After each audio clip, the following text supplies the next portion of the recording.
नमस्कार दोस्तों, आपके साथ हूं मैं रहमान सैफी।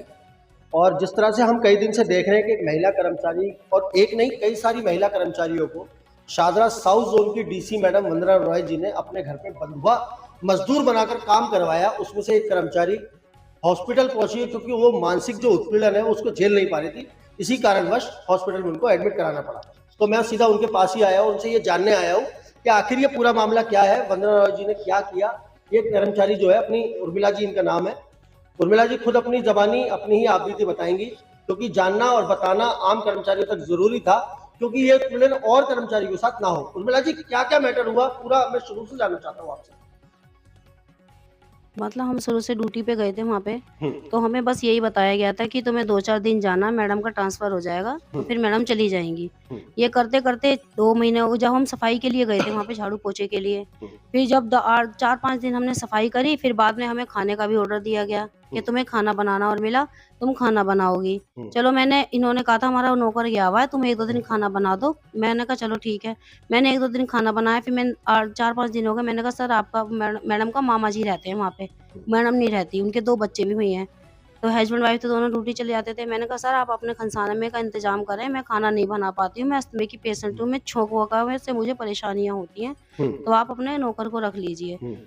उन्होंने मेरी बातें इग्नोर कर दिया, मतलब मुझसे जवाब भी कुछ नहीं करा मेरे से और बात भी नहीं करी, बस इसी बात पे वो चुपचाप ही में काम चलता रहा। 1 महीना बीता, फिर मैंने कहा खनसामा रख लो, कि नहीं वो क्या कहते हैं खाना तो तुम ही बनाओगी। मैंने कहा अच्छा। मैं खाना नहीं बना सकती, मैं आपको बार-बार कह रही हूँ मैं अस्थमा की पेशेंट हूँ, मैं लारन ले लेके काम करती हूँ यहाँ पे। उन्होंने मेरे को 8 महीने बस बिता दिए, उन्होंने ऐसे कर करके उन्होंने कहा आज चली जाएँगी मैडम, कल चली जाएँगी। हम 5 जनी जाती हैं वहाँ पे काम करने के लिए। मैं खाना बनाती थी, एक मितेश नाम की लेडीज़ है वो खाना बनाती थी। बाकी मंजू और सारिका और लक्ष्मी ये सफाई के लिए जाती थी। मिथिलेश और मैं खाना बनाती थी। हम 2 जनी खाना बनाती थी यहाँ पे। तो हमें 8 महीने तक यही कहा गया। फिर मैंने सोचा कि चलो मैडम अब अपनी कोठी में चली जाएँगी, वहाँ से हमारा पीछा छूट जाएगा। पर मैडम अपनी कोठी में गई तो वहाँ पे भी इन्हें बुला लिया था, सारा शिफ्ट करवाया रात पहले पहले कहाँ पर रहती थी मैडम? ये मंदिर मार्ग थाने में रहती थी, सरकारी क्वार्टरों में। और अब इसी को मिला हुआ था। अब ये पूसा रोड चली गई हैं। तो वहां पर उन्होंने अपनी कोठी ली है या रेंट की ली है या क्या? मुझे ये नहीं पता उनको कि अपनी है तो या मतलब उनकी काम है। किस तरह का चल रहा है वहां पे? कंस्ट्रक्शन का काम चल रहा है वहाँ पे। अच्छा, वहां घर की बनाई का काम चल रहा बनाई है। का काम चल रहा है, टाइलें वगैरह होगा सब चीज़ का काम चल रहा है। हम्म। तो जब मैं पहले तो मैं अपने दफ़्तर गई हाज़िरी लगाने के लिए, 7:30 हो चुके थे। हमारी ड्यूटी 7:30 बजे शुरू हो गई थी। मैं वहाँ पे हम पूसा रोड में हम कभी अकेले नहीं जाते, ना मैं कहीं गई अकेली आज तक। मैं उस दिन एक लेडीज़ को लेके गई, मुझे किराया दिया गया, कृष्णा मैडम ने मुझे 500 रुपए दिए कि उर्मिला तुम चली जाओ। मैं फिर चली गई चलो। तो वहाँ पे देखा तो वहाँ पे कंस्ट्रक्शन का काम हो रहा था। मैं वहाँ जाके एकदम से कहने लगी मैडम से, हम 10 बजे पहुँचे, मैडम ने मेरी नहीं सुनी, मैडम ने अपनी सुना दी कि तुम यहाँ 10 बजे आई। हम पहले तो हमने रिक्शा पकड़ा, फिर बस पकड़ी, फिर मेट्रो पकड़ी, फिर बैटरी रिक्शा पकड़ा, 4-4 चीज़ हम पकड़ के गए, फिर ढूँढा पूरे उसमें एरिया में हमने 150 हमने 150 रुपए बैटरी वाले रिक्शे वाले के भी दिए। हम यहाँ से थ्री व्हीलर में गए फिर यहाँ से। मैं यहीं से थ्री व्हीलर में गई थी अपने घर से ही, फिर वहाँ पे हमें नहीं मिला। हम सारे में ढूँढते-ढूँढते चले गए।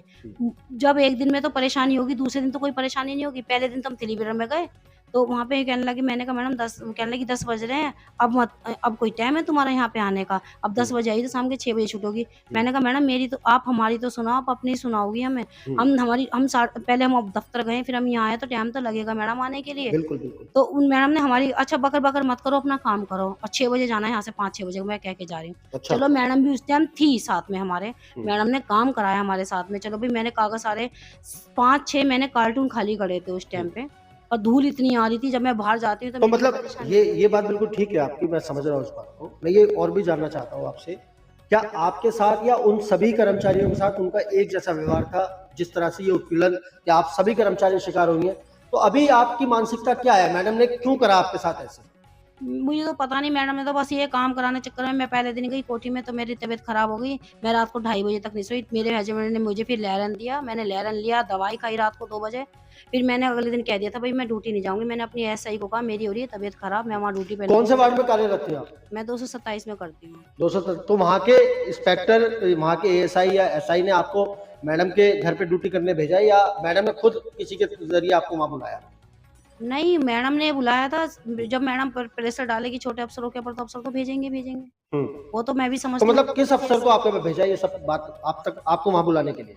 मतलब आपको मैडम ने डायरेक्टली फोन करके या किसी के माध्यम से बुलाया अपने पास कि आप तुम मेरे यहाँ पे ड्यूटी करोगे? नहीं, वहाँ पे मेरे को तो पर्सनल नहीं बुलाया, वहाँ पे 4 जनी थी, जो 2 जनी थी, जो मंजू लक्ष्मी थी, पर्सनल में जो बुलाया था इंस्पेक्टर थे, पता नहीं क्या, सिद्दीकी साहब ने। हाँ अच्छा, सिद्दीकी साहब ने। हाँ जी, वो रिटायर हो गए हैं। वो रिटायर हो गए। हाँ जी, उन्होंने ही भेजा था।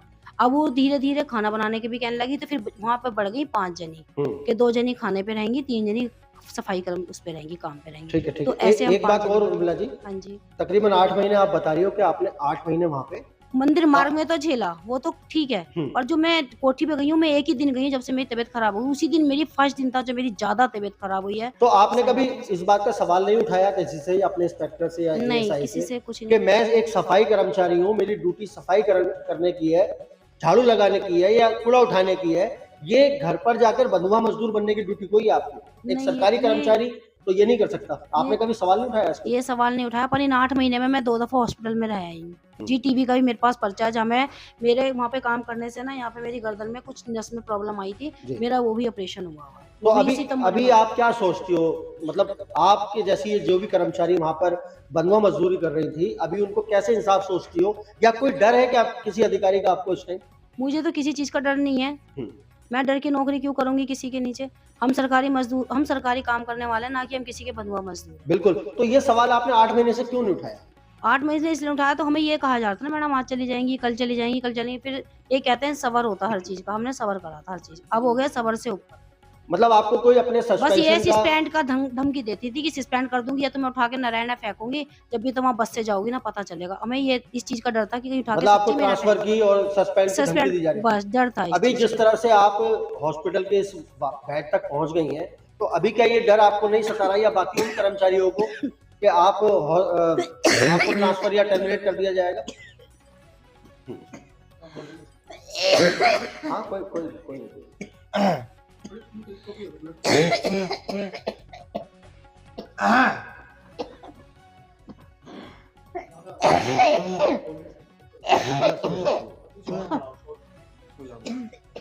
इधर को जाना आपका आएगा उठा के दे दे बेटा ना नहीं चलो, छोड़ देना एकदम मैं समझ गया। कोई दिक्कत नहीं है, बस बोलो। एंड कर दूं क्या? हाँ, ये सिचुएशन है, ये मैंने नोट किया। तो आप मेरे साथ दोस्तों देख सकते हो कि अचानक प्रोग्राम को रोकना पड़ा, इस खबर को रोकना पड़ा। उर्मिला जी की हालत इतनी ज़्यादा खराब है, ज़्यादा देर बोल नहीं सकती हैं, और ये आप देख रहे हो कि लेकिन फिर भी ऐसे अधिकारी कर्मचारियों पर इस तरह का उत्पीड़न बहुत ही शर्म की बात है। मैं तमाम यूनियनों से और साथ में दिल्ली के कमिश्नर साहब से, जो निगम के कमिश्नर साहब है ज्ञानेश भारती जी, उनसे बात करने की, उनसे आग्रह करूंगा कि कर्मचारी को इंसाफ दिलाने का कार्य करें, और इस डिप्टी कमिश्नर वंदना रॉय जो तानाशाही निभा रखी है उसको खत्म करने का, उस काम को अंजाम दें। दरअसल में पहली बात तो ना, जी जी जी,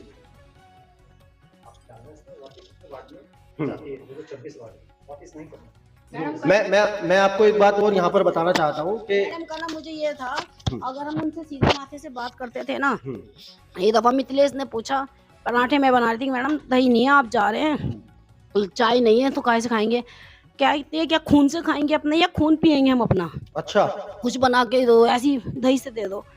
फिर उस दिन भी अचार के लिए, रोटी के लिए लक्ष्मी ने कहा, मैं सर मैडम मुझे थोड़ा अचार दे दो, कोई अचार वचार नहीं है, उससे खा लो, रुकी खा ले, बाहर जाके बैठ के खा ले, यहाँ मैं काम कर रही।